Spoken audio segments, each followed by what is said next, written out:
Welcome back, family. LANCESCURV here. The question that I want to pose to you today is, are you ready to break free of the chains of other people's expectations and limitations over your life? You'd be surprised how many people that you know are not guided by their own captain internally. They are a ship, and they are the captain of their ship.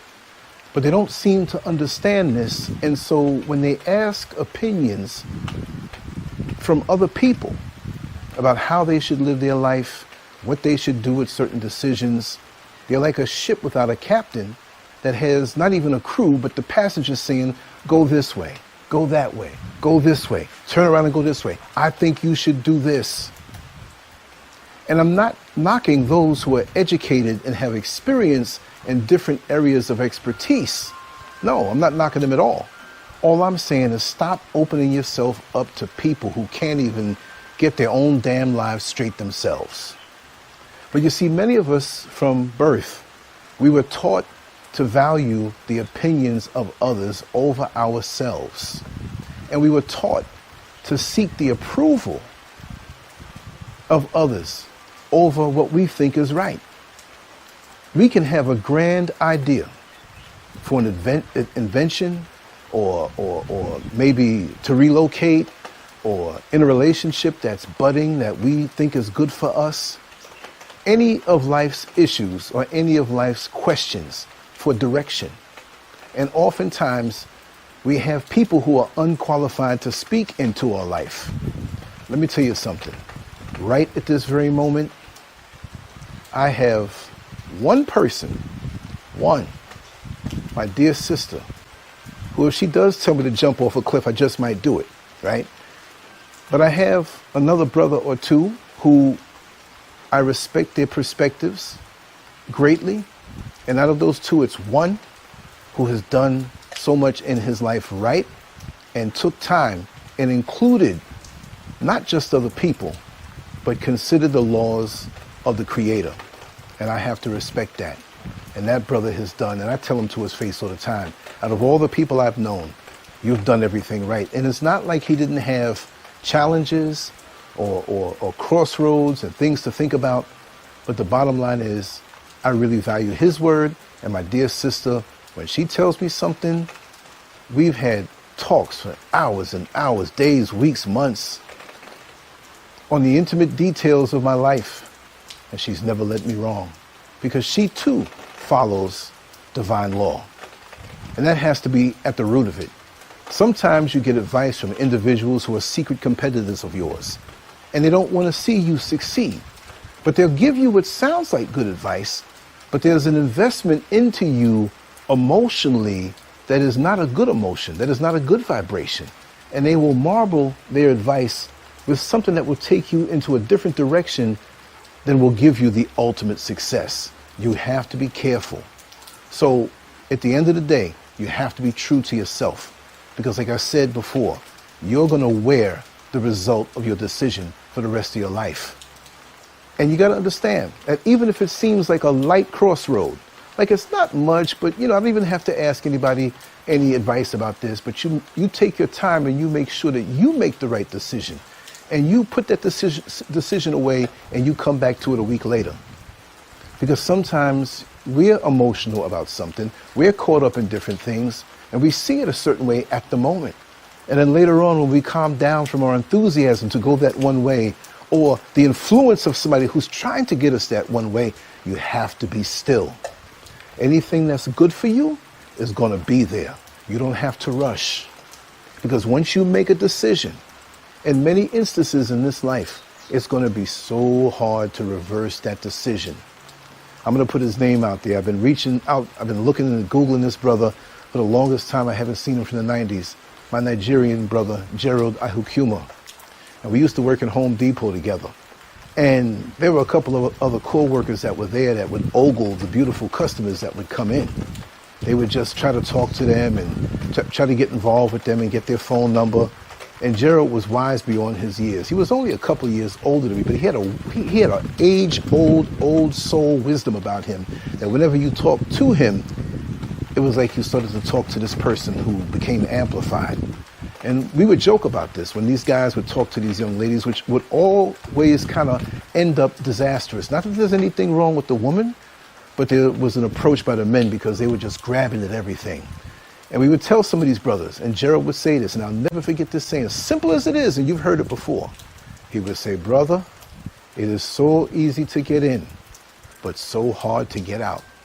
So you have to be careful even when you make a decision for yourself, because it could be driven by lust, it could be driven by greed, it could be driven by revenge. You know how many people I know go and purchase a car to get back at somebody who thought that they would never achieve anything? Hey, when I get this car and I drive down the block, they're gonna look at me and they're gonna be jealous. What? So you let what they thought about you on a lowly level affect you years later, and you're gonna buy a car and put yourself in debt, thinking you're getting them back, but you're the one paying the note? You better think a little deeper than that. You see, in this world with so much tugging at us, blinding us, influencing us, bringing us to anger, riling us up on emotions, we got to be very careful that we don't find ourselves reacting and living in a way where the chains of somebody else's influence, their limitations, or their expectations sway us in a way that we really didn't want to go at the end of the day. How many of us have gone out somewhere? Maybe you went to a big box store like maybe Walmart or Target, and you have somebody with you, and they pick something up, and you really don't need this item. It could be something small. It could be a little costly. Maybe you look at a microwave, which I don't personally believe in, right? But you see a microwave, and you don't really need it all the way. The one you have is still good, even though it's getting a little older, but it's still performing. But they got a good sale on these microwaves. And this person, man, you better get this microwave. There'll never be a sale like this again. And you're thinking, like, I don't really need it. You sure? You sure? And you look at that shiny microwave sitting up on the shelf and the box looking big and brand new. You say, it's not that expensive. I think I'll get it. And now you bring this thing home. And you're sitting here like, why did I buy this thing? I really didn't want to buy it. But I let this person influence me to purchase this microwave. So anything you do, even if it seems like you're walking alongside someone, right? In their decision, let it be also that you made up your mind to make that decision yours. So it may look like you're a follower. Anything I do, I'm doing because I wanted to do it. You see, I was blessed to have a father and a mother that taught me these things from very young. So I was never a follower. I was never someone who thought I needed somebody to survive, or I need this person that if I'm on my own, I'm going to crumble and fall. I had a father, a man, a mother, a real lady, and a woman who sat me down and taught me some things that others may have thought maybe Lance is a little too young to know about these things or to really process these things. But I wasn't. I was always beyond my years. Even though I was an adorable little boy to most people, I was very wise. And I used to overhear the beautiful, powerful conversations that my parents had from single-digit ages. And sometimes I would add on to the conversation. They look at me, and it was nothing filthy, nothing adult that I couldn't digest, but just life situations which gave me a great perspective as I got older. And guess what? I still made sometimes foolish or influenced decisions from other people who had that kind of hold on me. So even when you know certain things from young, when you put your vehicle and your race car on the racetrack of life, you still may have a fender bender. You still may not always win the race. It doesn't mean you're going to be protected with everything that you do, because you too still have to learn self-control and know how to not be swayed by emotion. Like when you go to a church and it's a very charismatic preacher that's there, but you've heard things about him and you've seen his car parked up in the driveways of various young ladies 3 a.m, right, that attend the church, but we're not going there, but we already know, right? But he's so charismatic and he gets you roused up and you think this is a good thing, and maybe in certain cases it is, and the rain is coming down harder and harder, so I may have to move in a little closer because I'm under my carport, right? And I don't mind getting wet. It's natural and it's nature anyway. As long as no lightning is dropping, right, then I'm going to have to get up out of here. But preacher has this gift of oratory that rouses you up so much that even though you know he's a womanizer, even though you know he's a shyster and just trying to get your money and trying to do for himself and greedy and a narcissist, he has this ability to reach you, and you feel for a second that he's damn near God. Ain't that something? And so your hand takes a life of its own when it's time to tithe, and it starts reaching into your purse or reaching into your pocket, going against the decision that you made that I'm only going to give this church today $50 because that's all I can afford, but you end up giving $200. And you start to think, well, I can tighten up my belt a little bit, or I can take the chance that the light's not going to cut off, but I have to do it because this is God. Is it? He convinced you this. And so like I say, most churches and houses of worship are so full of people who are gullible. I'm not saying everybody, but they're easily influenced because they need this in this life, or they think they need this in their life as this guidance. Well, I'm not going to make any decision until I talk to pastor. You know, pastor's going to guide me in the right way. Well, you know, I'm having little problems in my marriage, you know, so me and my wife, we're going to go to pastor, you know, and we're going to speak to him individually, and we're going to speak to him together.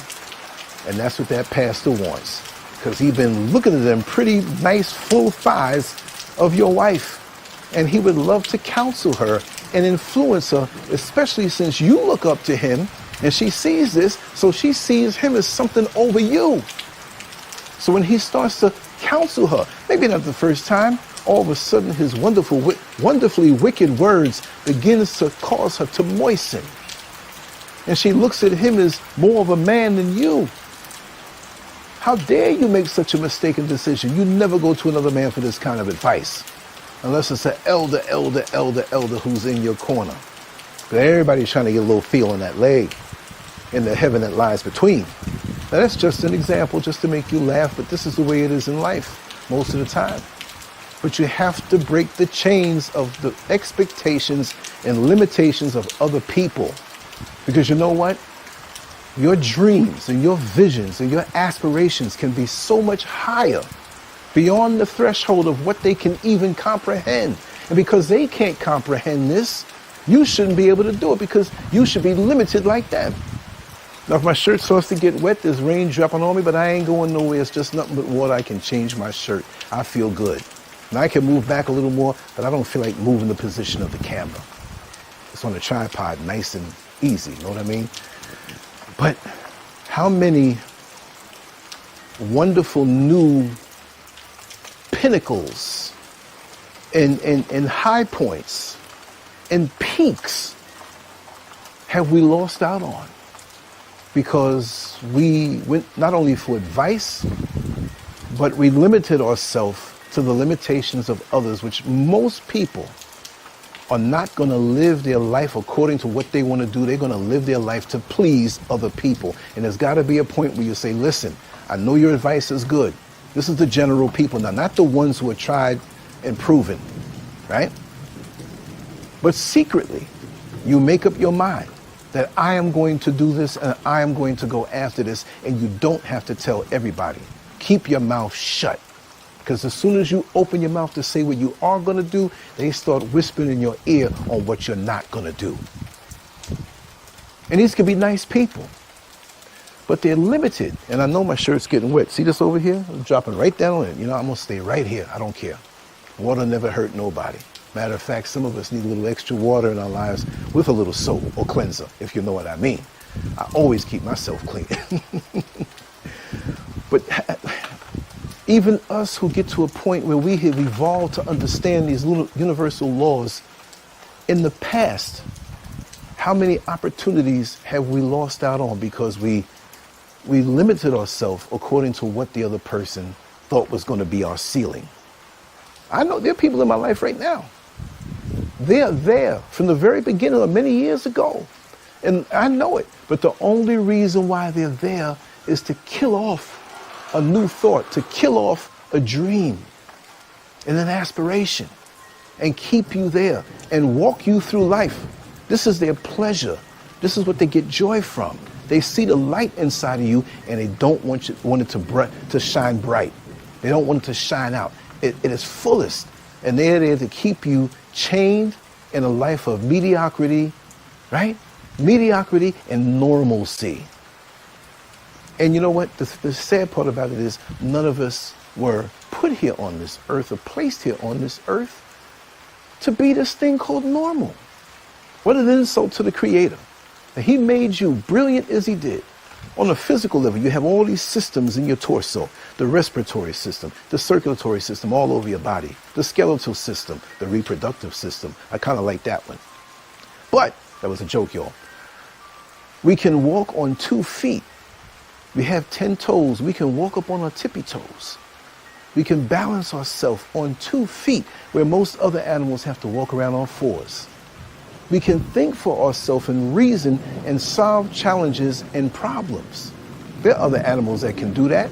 Matter of fact, I think the animal kingdom is catching up. Not only are they catching up, they're surpassing most human beings who are numbed and dumbed down because of social media and these short videos that robs us of our ability to focus on something enough that we can even read a book.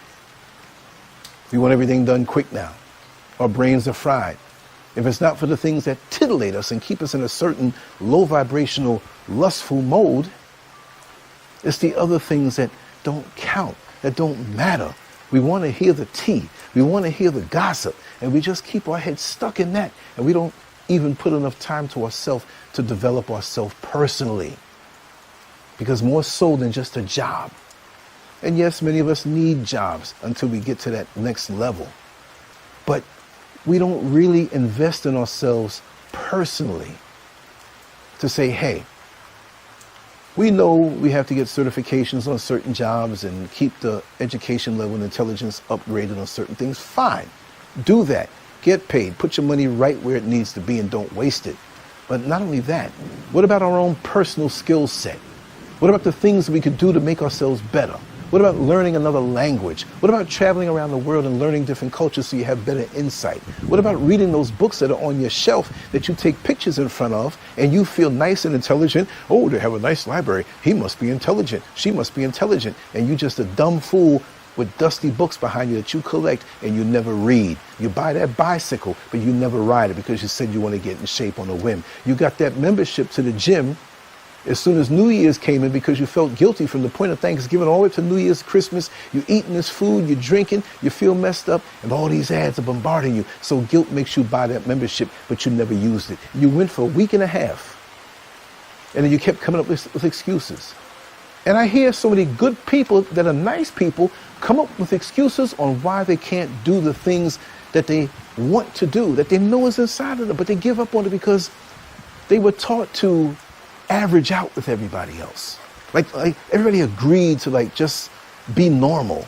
And there is no normal again. We weren't made to be normal. But what the world calls normal, I will say, is mediocre.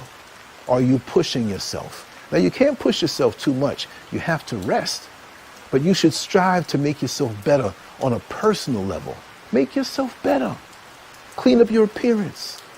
Maybe buy some outfits, not superficial, but it'll make you feel good about yourself. Do you go to a job interview and the stuff that you wear raggedy in the house on Sunday when you're doing chores and going up a ladder and painting? No. You want to make a good impression. Why can't we make a good impression on ourselves? Why can't we feel better about ourselves? Right? There's a lot of thinking that we have to do, but understand you don't have to please anybody. You don't have to pledge mediocrity to make somebody else feel better. You don't. And most of us do. You may have a whole house full.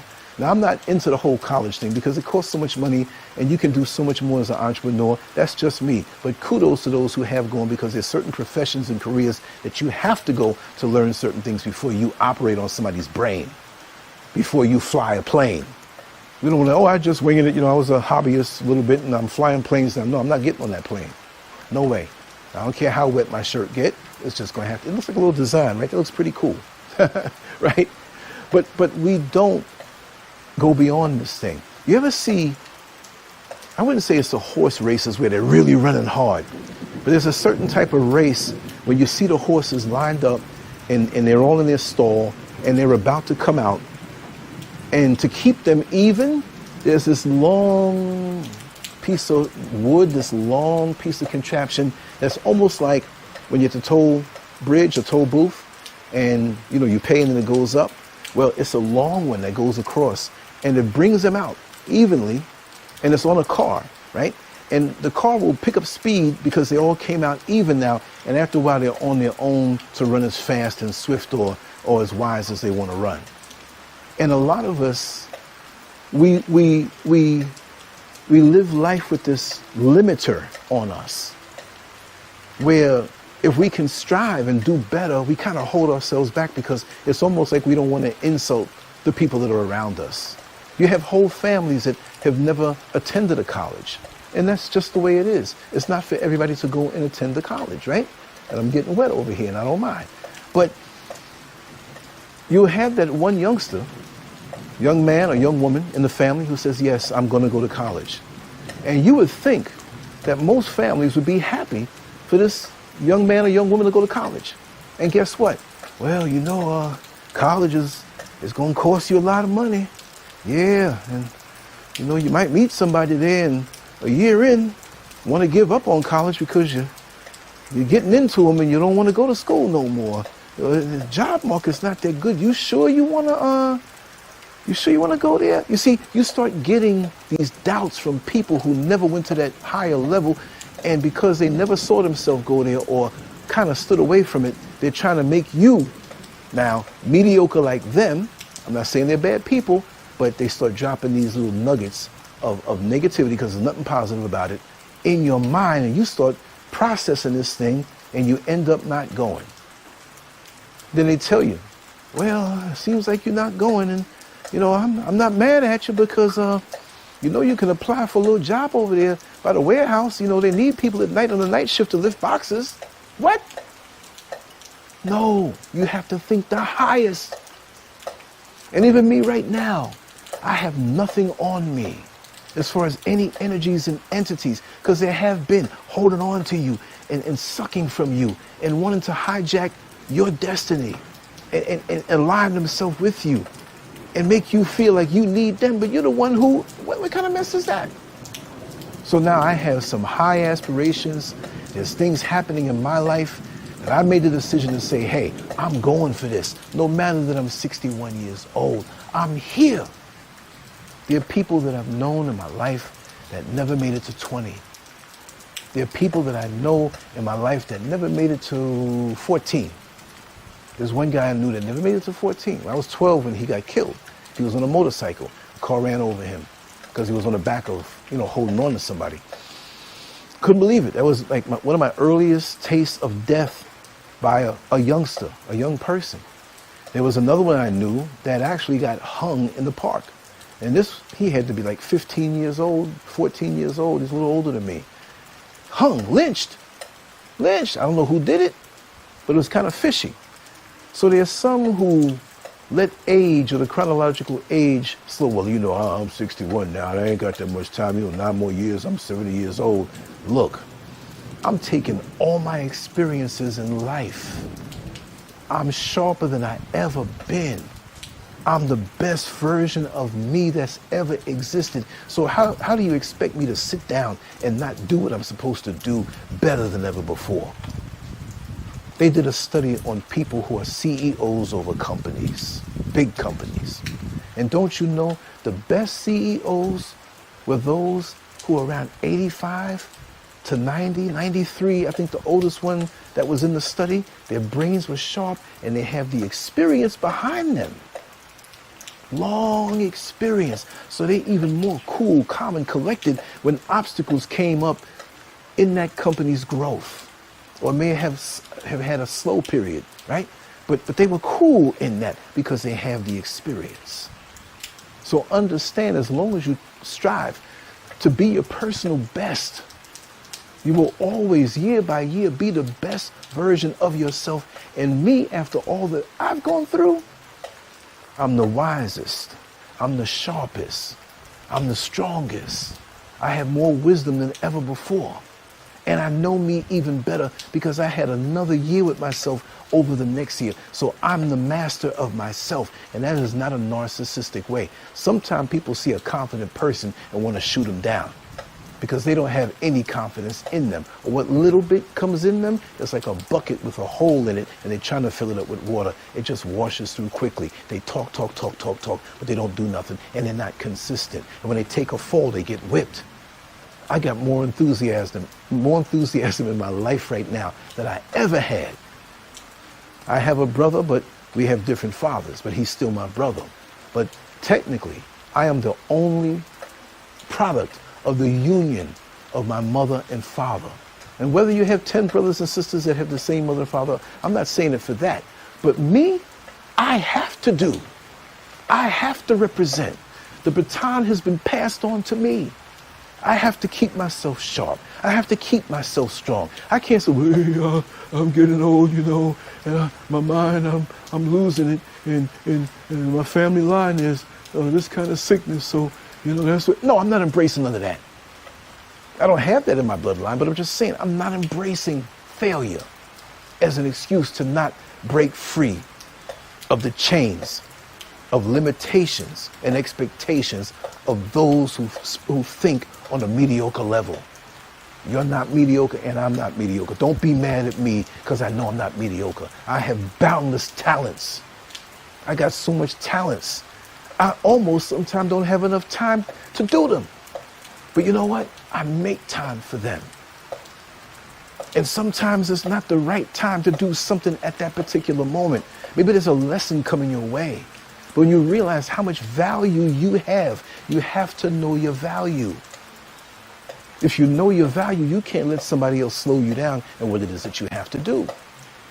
And I don't understand why so many people allow this in their life. For those who just came on this video, this is not a design. This is the water dripping off my balcony up top. I just want to be right in this point right now. And you have to refuse mediocrity. Don't accept it. And do not accept it from others. And if you were raised in a situation with friends from young, family, they have helped to wire you a certain way. So you have to question the wiring that you came into, the so-called normalcy that you came into. And I hate to use this example, but I have to use this example. Say, for example, there was a young lady or a young man, but I'm going to say the young lady because it's very impressionable this way more so. A young lady whose father and mother were married, they were together, but it was a very toxic and dysfunctional relationship. The father may have been alcoholic, this is just an example, and he worked a job that was all right, but it didn't really pay all the bills, and he was under a lot of pressure to do right. So he hit the bottle. And he was very argumentative and frustrated because there's all these things in the world that frustrate us before we get home. And he took his anger and frustration out on the mother, and that young girl sat there and saw how the father abused and physically beat and emotionally put down the woman, broke this woman. But you know what? She was being wired watching this, and this was normalcy for her. She would go to her friend's house and see that they didn't do this. And she knew that the father was wrong for treating the mother that way. But when she got older and into her own relationships, she tolerated more because that's what she saw. And you would think that she would say, no. I watched my mother get beat down, put down, cheated on, STDs brought home, him having children outside, and I'm not going to take this. But from what I've learned from personal experience, and I'm not saying in every situation, I'm going to be very bold in saying this and very honest in saying this. There are a lot of women who have gone through those situations who meet the Mr. Nice Guy who is marriage material, and guess what? She don't want him. She knows that she should, but there's something missing because she wants to go back to the normalcy that was toxic that she knows is no good. And it actually turns her on to be with a man who roughs her up a little bit. Please, if you think or disagree or think I'm making it up, I'm not doing that. Because I have known women that I have been intimately involved with. And Lance, you're too nice of a guy. I want you to choke me. I want you to yank my hair. I want you to smack me from behind. I like when you get angry. I saw you got angry. Ooh, and it made me so turned on because I'm usually calm, cool, and collected. I'm just telling you a little peek into my life, which let me know things. And when I really got into the minds of these women, I realized what it was. And men are like this too now with women. And you see from a distance, you say, this woman is a career woman. She's doing so much for herself. She's intelligent. She can get any man she wants on a high level, but yet and still, she's with that bum. Now the rain's coming down harder now, right? I pretty much made my point, and I have to actually change this shirt because somebody's going to come and pick me up and we're going to be out of here soon. So that was my message. I wanted to get in this position, but I didn't know. I hate in the middle of my videos to move the camera. I leave it where it is. But here you see this arm getting soaked. So I hope you got something from this. I hope whoever was supposed to hear this heard it. You know, break free of the chains of and limitations and expectations of others. You don't need the approval of anyone to live your life. That's between you and your Creator and what your Creator put inside of you. Only the trusted few who have exhibited wisdom beyond their years, and if they're older, fine, in their years. But you can't trust the advice from everybody, and stop seeking advice from everybody. Just go somewhere and be quiet and be still, and the answer will come to you when you do right by yourself. There's so many people who have responded to me and talk with me on a personal level, and I want to say for those who are overcoming the personal obstacles that they overcome, and they heard a good word on this side of town, I'm so proud of you. And you coming out of what you've come out of with a little bit of advice of me and others, not just me. I don't know everything, because I need advice from other people too. It makes me proud and it validates my life. So the work that we do keeps on going and going and going, because now it's going to get better. Because like I said, right now, you are the best version of yourself, and focus on personal growth. Not just career growth, not seeking the approval of others, but something that will stay with you for the rest of your life. It's been a pleasure and an honor, and I'm getting a second shower today right now because that sideways rain is coming on in, but it's been a pleasure.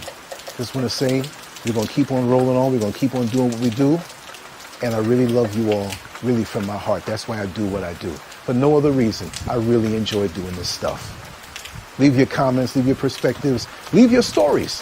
If there's anything you want me to talk about, all of the contact information is in the bottom. Email address, phone number, Ghana phone number, American phone number. And from America, you can call me straight and not incur any long distance charges. I got an app for that, so I'm cool like that. Anyway, much love to you all. Always hit LANCESCURV.com, register, leave the comments on the blog. These social media platforms always take away comments and they watch everything, but they can't come on LANCESCURV.com because that's my house. Much love to you all. I wish you nothing but good health, good mental health, good progress financially, and peace of mind, no matter what. No matter how much rain comes down in your life, and I'm not talking about just the water rain, but those trials and tribulations, you're built tough and you're built to get through it. Never doubt that. Even when you feel you're in a valley sometime and you're tired sometime and fatigued and you feel negative sometime, that's just going to pass. Just because the clouds are in front of you and you don't see the sun, that doesn't mean that the sun doesn't exist. The sun has rays for you. If you stick around long enough, you'll be basking and enjoying those rays. Like, I hope those rays come soon because I'm totally wet right now. Anyway, much love to you all. LANCESCURV out. See you on the next one. Peace. Let's get ready to rumble!